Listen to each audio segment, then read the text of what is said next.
Welcome to සම්පත් online. ඔයාලා එකතු වෙලා ඉන්නේ සම්පත් online YouTube channel එකත් එක්ක. ඉතින් ඔයගොල්ලෝ තාමත් අපිව subscribe කරලා නැත්නම් දැන්ම subscribe කරන්න. ඒ වගේම bell icon එකත් click කරන්න අමතක කරන්න එපා. මොකද අපේ YouTube channel එකට අපි වීඩියෝ එකක් upload කරපු ගමන්ම ඒ videos නරඹන්න chance එක තියෙනවා. අද අපි යන්න හදන්නේ එහෙනම් අපේ program එක පැත්තට ධනාත්මක දිවියට ධනාත්මක කතාවක්.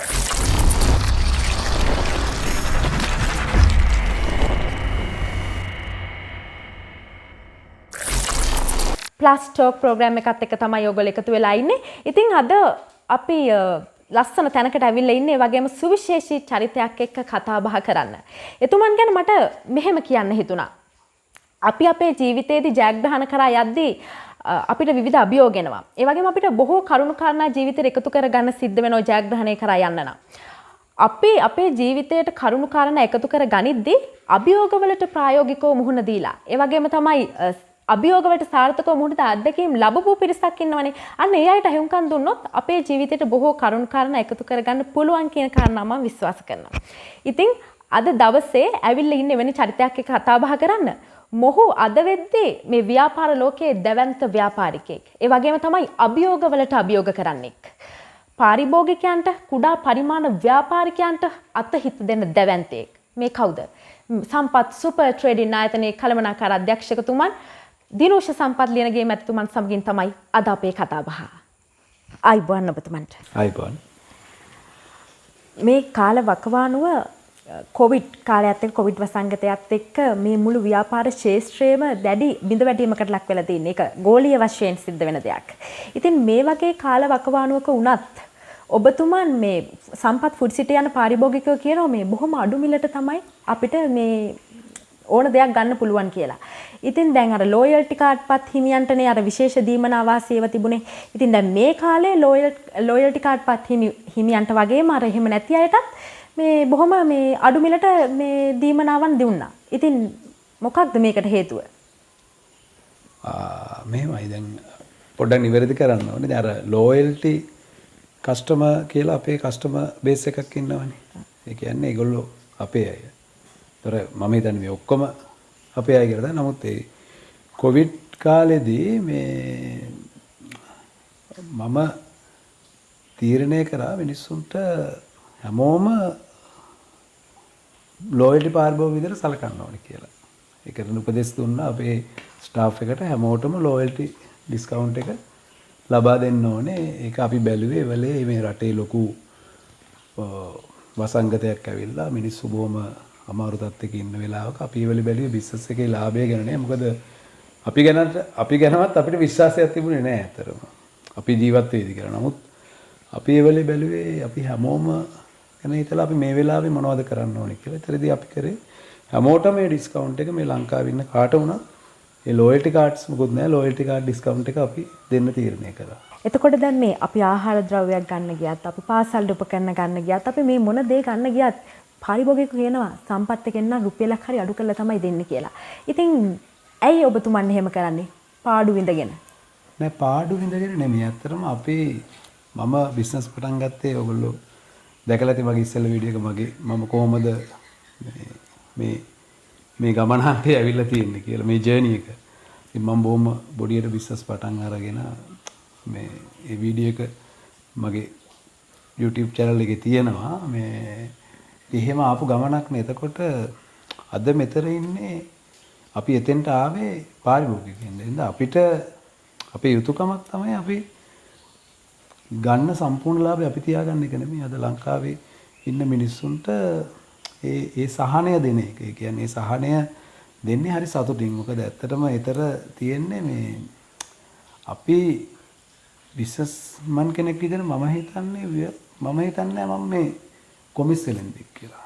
මම එහෙම හිතන මිනිස්සෙක් නෙමෙයි. මම ව්‍යවසායකයෙක්. ඒ කියන්නේ මම නිතරම බලන්නේ ප්‍රොඩක්ට් එකක් හදලා මේ පිටරටින් එන ප්‍රොඩක්ට්ස් නෙමෙයි අපිම ප්‍රොඩක්ෂන් එකක් කරලා අපිම දෙයක් හදලා අපේ පාරිභෝගිකයන්ට දීලා බොහොම සහනයක් ලබා දෙන්න. මොකද ඇත්තටම අපේ යුතුයකමක් අපි ව්‍යාපාරික විදිහට මේ දුප්පත් මිනිස්සුන්ව පොඩ්ඩක් ඉස්සරහට ගේන්න පුළුවන් නම් මොකක් හරි කරලා ඒක තමයි අපි ව්‍යාපාරික විදිහට අපි කරන්න ඕනේ. මම හිතන්නේ ඒක ඇවිල්ලා මම දකින යුතුයකමක් විදිහට මේ පාසල් ළමුන් ඊට පස්සේ අපේ පාරිභෝගිකයෝ කියන්නේ මේ ඉගෙන ගන්න ළමයින්ටත් ලොකු සහනයක් අපි දීලා තියෙනවා. ඒ කියන්නේ ඒක ලොකු සහනයක්. ඉතින් මේ හැමදේම කරලා තියෙන්නේ අපි විශ්වාස කරනවා අපේ යුතුයකමක් විදියට ඒක අපේ කම්පැනි එකේ. ඒ කියන්නේ ඔබතුමන් කියන්නේ දැන් සාර්ථකත්වයට පත්වෙච්ච මිනිසෙක් Tamanට ලැබෙන වාසියට වඩා අනිත් කෙනාට ලැබෙන වාසිය ගැන හිතන්න ඕන කියලා.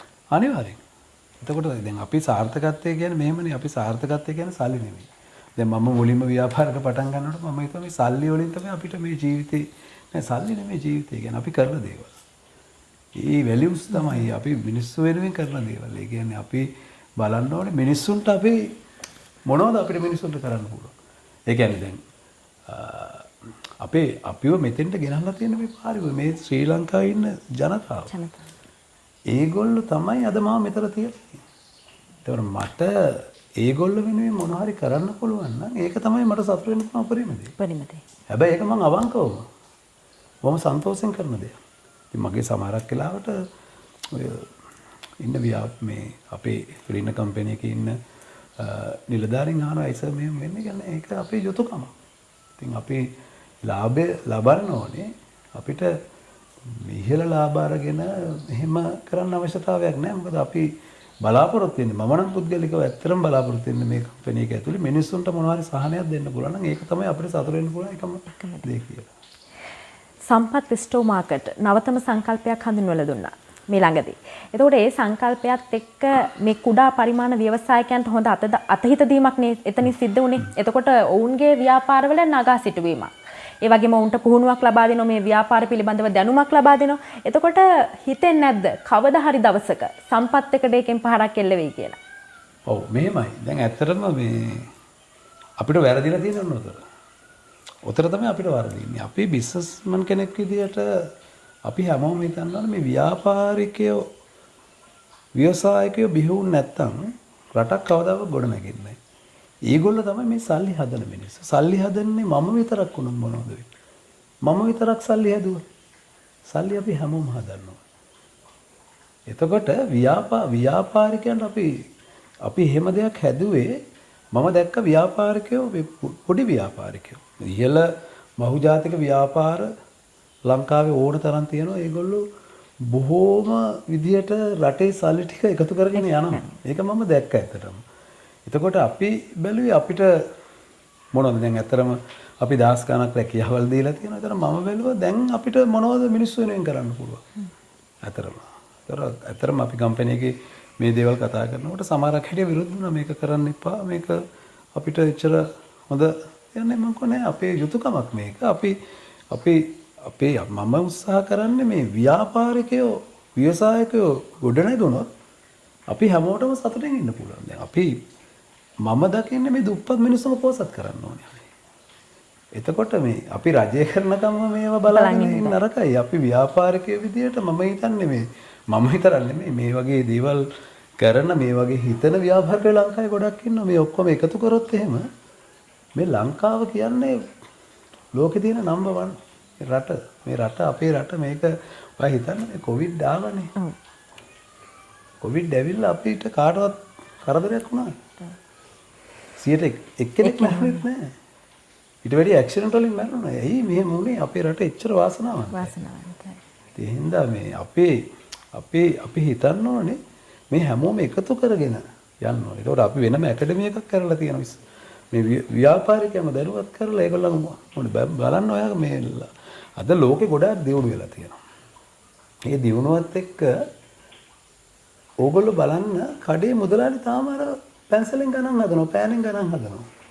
ලෝකයේත් එක්ක දියුණු වෙලා නැහැ. දියුණු වෙලා නැහැ. ඇයි එහෙම වෙලා තියෙන්නේ? යාගේ ඔළුව හැදිලා නැහැ. අද අපේ අධ්‍යාපන ක්‍රමේ ලොකු ප්‍රශ්න ටිකක් තියෙනවා. මිනිස්සුන්ට හිතන්න අලුතෙන් හිතන්නේ නැහැ. දැන් මම එදා අර ලෑලි කඩේ කරනකොට අලුතෙන් හිතුවේ නැත්නම් අද මට එතෙන්ට එන්න බෑ. දැන් ඒව ගැන මේ අද දැනුම ගන්න පුළුවන් YouTube channel තියෙන ගොඩාක් දේවල් තියෙනවා. මිනිස්සුන් පොඩ්ඩක් ට්‍රැක් එකට දාගන්න විතරයි අපුණනේ. එතකොට එයාගේ ගමන යනවා. එයා හිතන්නේ එයාම කඩේ ඉන්න ඕනේ. එයාම බිස්නස් කරන්න ඕනේ. එයා නැතුව මේක කරන්න බෑ. එයා දන්නේ ස්ටොක් එක කොච්චර තියෙනවද? බිස්නස් එක ලාභයක් ලබනවද? පාඩු ලබනවද? එයා ගෙදරට ගෙනියන බරු ටිකවත් ලියන්නේ නැත්නම් ව්‍යාපාරිකයෙක් දිනු වෙයි. දැන් අපිට මේ දේවල් පුහුණු කරොත් මම හිතන්නේ ලංකාවේ පිටරටින් ඇවිල්ලා ව්‍යාපාරික ආයෝජනය කරන්න ඕනේ. මේ ලංකාවේ ඉන්න බොහොම හොඳ ව්‍යාපාරිකයෝ අවංකව වැඩ කරන බොහොම තැනකට ගියා. ඒක තමයි අපි හිතන්නේ අපිට කරන්න පුළුවන් එහෙම දෙයක් කරන්න පුළුවන් නම් ජීවිතේ ගොඩක් සතුටින් හැමෝම එකට එකතු වෙලා යා යුතු ගමනක්. අනිවාර්යෙන් රටක් හදන්න නම් එහෙම යන්න වෙනවා අපිට. එහෙම නැතුව අපිට රටක් ගොඩනගන්න බෑ. ඉතින් අපි එතෙන්ට යන්න නම් මේ ව්‍යාපාරිකයෝ ව්‍යවසායකයෝ දැන් අපි ව්‍යාපාර අරිනවා කියන්නේ ව්‍යවසායකයන්ට තැනක් එනවනේ. ඒගොල්ලෝ ප්‍රොඩක්ට් එක ගෙනල්ලා ඒ කඩෙන් තියන්න පුළුවන්. ඒ සුපර් මාකට් එකෙන් තියන්න පුළුවන්. එතකොට සුපර් මාකට්ස් එනකොට අඩුම ගානේ මුදලාලි කියන මිනිස්සයා වෙනස් වෙන්න ඕනේ. සිස්ටම් එකක් දාලා කඩේ ඉක්මනට බරු ටික දෙන තත්ත්වෙවත් මෙහා කරගන්න. ඒ වගේ මුදලාලි දැනගන්න ඕනේ අද මම බිස්නස් කරා මගේ ස්ටොක් එක කොච්චරද මම කොච්චර ලාභ ගත්තද මගේ ගෙදරට කොච්චර බඩු අරගෙන ගියාද මනස සැලසුමක් ඇතුව තමයි හැම සැලසුම තියෙන්නේ. ඒ සැලසුම් නැති වුණොත් එහෙම අද අපි හැමෝම මේ රජයට දොස් කියනවා එන රජයට දොස් කියනවා. හැබැයි මේ හැමෝම එකතු වෙලා මේක කරොත් එහෙම සමහරට රටේ දේශපාලකයන්ට මේ ව්‍යාපාරිකයට එකතු කරන්න නැතුව මොකද කරන්න බැරි. ඒගොල්ලන්ට ඒගොල්ලන්ගේ සහයෝගය ගන්න ඕනේ. ඉතින් ව්‍යාපාරික වැඩනකොට ඒගොල්ලෝ වැඩක් නැහැ. ව්‍යාපාරික උඩට ගියොත් තමයි ඒගොල්ලන්ට ළම වුණා. ඒක තමයි මම හිතන්නේ මම හොඳ දෙයක් කරා කියලා. අනිවාර්යයෙන් අපි ලෝකය ගැන කතා කරන්නේ. ඒ කියන්නේ අපි හැමෝම කතා කරන්නේ බිල් ගේට්ස්ලා ගැන ජැක්මා ඒ වගේ අය ගැන. හැබැයි අපේ ලංකාවේ ඉන්නවා බොහෝ චරිත. මම හිතන්නේ ඔබතුමන්ලා වැනි ව්‍යාපාරිකයෝ ගණනාවක් ඉන්නවා අපිට බොහෝ අත්දැකීම් ගන්න පුළුවන් අපේ ජීවිතේට ගොඩක් දේවල් එකතු කරගන්න පුළුවන් පිරිසක්. ඉතින් ඒ අය එකට එකතු වුණොත් ඒ අය විතරක් නෙමෙයි අපිත් සහයෝගය දක්වන්න ඕනේ. ඉතින් අපි හැමෝටම එකට යන්න පුළුවන් ගමනක් මේක. හැමුණොත් අපි රටක් විදිහට සංවර්ධනය වෙනවා කියලා තමයි ඔබතුමන් කියන්නේ. එම කාරණාවට මාත් එක්ක අපිට වෙලා තියෙන එකම දේ තමයි අපේ ව්‍යාපාරික එකතු වෙනවා. දැන් අපි මේ ಜಾති ભેද ගැන කතා කරනවා නෙමෙයි සිංහල මුස්ලිම් දෙමළ කියන මිනිස්සු ඔක්කොම ව්‍යාපාර කරනවා. ඒක මේ ප්‍රජාතාන්ත්‍රික රටක ඕන දෙයක් කරන්න පුළුවන්. ඒකට අපි මුස්ලිම් මිනිස්සුයා දිනු වෙනවා සිංහල දෙමළ මිනිස්සුයා දිනු වෙනවා කියන එක නෙමෙයි. ඒකට හේතුව බලන්න. ඒගොල්ලෝ දිනු වෙන්නේ ඒගොල්ලෝ ටීම් එකක් විදියට දිනු වෙනවා. ඒගොල්ලෝ හරි එකමුතු එක මැසේජ් එක දෙන ඔක්කොටම එකපාර. කොළඹ අද එක සිංහල ව්‍යාපාරිකයෙක් නේ. ඇයි එහෙම වෙලා තියෙන්නේ? මේ සිංහල ව්‍යාපාරිකයෝ ටික එකට එකතු වෙලා එක්කෙනෙක් විදියට හේතුව මේ හැමෝම දිනුනේ. හැමෝම එකතු වෙන්න ඕනේ. අද මොනවද සිංහල ව්‍යාපාරිකයෝ කරන්නේ? එකතු වුණොත් අරක්කු ටිකක් බීලා ගෙදර යනවා. ඕක තමයි කරන්නේ. ඒගොල්ලෝ එකතු වෙන්නේ අරක්කු බොන්න. වෙන දෙයකට ඒගොල්ලෝ එකතු වෙන්නේ නැහැ. ලැජ්ජයි මේක කතා කරන්න එහෙම කියන්න. අපි සිංහල මිනිස්සු විදියට. හැබැයි මුස්ලිම් අය දෙමළ අය මම හිතන්නේ ඊට වැඩි එහා ඒගොල්ලෝ හිතනවා. අපේ අය එන්නේ අර පාටියක් දෙනවා කිව්වොත් බොන්න තියනවා කිව්වොත් තමයි අපේ ව්‍යාපාරිකයෝ වෙන්නේ. නැත්තම් ඉන්නේ. එකතු වෙන්නේ. ඒක නෙවෙයි වෙන්න ඕනේ. ව්‍යාපාරිකයෝ විදියට අපි ඔක්කොම එකතු වෙලා එක්කෙනෙක් විදියට හිතලා මේ රට දිනුවොත් තමයි අපි හැමෝම දිනන්නේ. එතකොට අපිට කියන්න බෑ අපේ බිස්නස් මුස්ලිම් මිනිස්සු ගන්නවා කියලා. අපි ඒගොල්ලන්ට බිස්නස් එක දෙනවා මෙන්න ඕගොල්ලෝ කරගන්න කියලා. දෙමළ මිනිස්සුන්ට බිස්නස් එක දෙනවා. මෙන්න අපේ බිස්නස් එක කරගන්න කියලා. හැබැයි අපි හැමෝම එකතු වෙලා බඩු ටික ගෙන්නලා පිට රටින් අපි ප්‍රොඩක්ෂන් හදලා මේ ඔක්කොම කරලා ඔක්කොම එකතු වෙන ගමන ගියා නම් ඔක්කොම එකට එකතු වෙනවා. අපි කොහෙද එකතු වෙන්නේ? මුස්ලිම් මිනිස්සු පල්ලියේදී එකතු වෙනවා. දෙමළ මිනිස්සු වෙනම කෝවිලේදී එකතු වෙනවා. ඒගොල්ලන්ට වෙනම අම්මතිලා ඉන්නවා ඒගොල්ලන්ව බලාගෙන. මුස්ලිම් ආගේ අම්මතිලා අපෝ කවුරුත් එහෙම බලාගෙන එහෙම ඉන්නවා. අපි ඔක්කොම බෙදිලා ඉන්නේ නිල් කොළ රතු කියලා බෙදිලා. පක්ෂපාත හැම දෙයකටම එහෙම බෙදෙන්නේ නැතුව අපි ඔක්කොම එක්කෙනෙක් විදියට ඉස්සලා මේ ව්‍යාපාරික ටික එකතු වුණොත් අපි කාටවත් දොස් කියන්න රට නිකම්ම අවුරුදු 2-3 යනකොට දියුණු කරගන්න පුළුවන්. ඒක තමයි මම හිතන්නේ. මම හිතන්නේ අපේ වැඩසටහනේ තේමාව ධනාත්මක දිවියකට ධනාත්මක කතාවක්. මම හිතන්නේ බොහෝ කරුණු කාරණා රැසක් ජීවිතයට ගන්න පුළුවන් ආදර්ශ රැසක් අවවාද රැසක් ගන්න පුළුවන් වුණා කියලා හිතන ඔබතුමන් එක්ක කතා බහ කිරීමෙන්. ඉතින් බොහොම ස්තුතියි ඔබතුමන්ට අපිත් සමගින් සම්බන්ධ වුණාට. ඒ වගේම මේ ව්‍යාපාර ශාස්ත්‍රය ඉදිරියටම යන්නට ඔබතුමන්ට සුබපැතුම් එකතු කරනවා. බොහොම ස්තුතියි අපිත් සමගින් සම්බන්ධ වුණාට. අයිබෝවන්.